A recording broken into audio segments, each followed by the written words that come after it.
Breaking news చూస్తున్నాం. YCP పాలనలో హిందూ మతం దేవాలయాలపైన దాడులు జరిగాయని బీజేపీ నేత భానుప్రకాష్ ఆరోపించారు. తిరుమలలో అవినీతికి పాల్పడడం ద్వారా స్వామివారి ప్రతిష్ట దిగజార్చేలా వ్యవహరించారని ఆయన విమర్శించారు. పరకామణి చోరీకి సంబంధించి విజిలెన్స్ నివేదికలో కీలక విషయాలు వెలుగులోకి వచ్చాయన్నారు. పోలీస్ అధికారుల నుంచి తీవ్ర ఒత్తిడి వచ్చిన కారణంగా ఈ కేసును లోక్ అదాలత్లో రాజీ చేసుకున్నట్లు నివేదిక పేర్కొంది. ఆ పోలీస్ అధికారి ఎవరో జగన్ సమాధానం చెప్పాలన్నారు భానుప్రకాష్.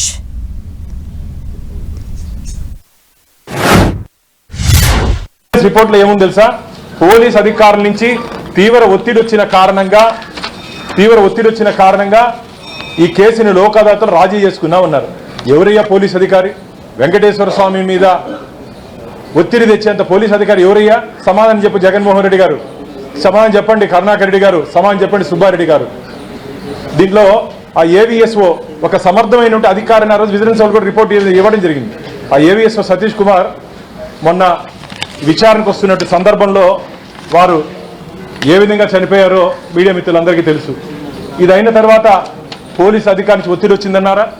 ఇంకోటి అన్నారు జగన్మోహన్ రెడ్డి గారు, దొంగ దగ్గర నుంచి మేము 14 కోట్లు రిజిస్టర్ వాల్యూ 14 కోట్ల ఆస్తులు రాయించుకుంటే దీన్ని తప్పంటారా స్వామి అన్నాడు.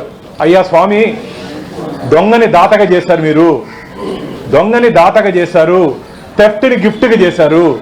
దొంగని దాతగా చేశారు, థెఫ్ట్ని గిఫ్ట్గా చేశారు. ఏ విధంగా రాయించుకుంటారయ్యా మీరు?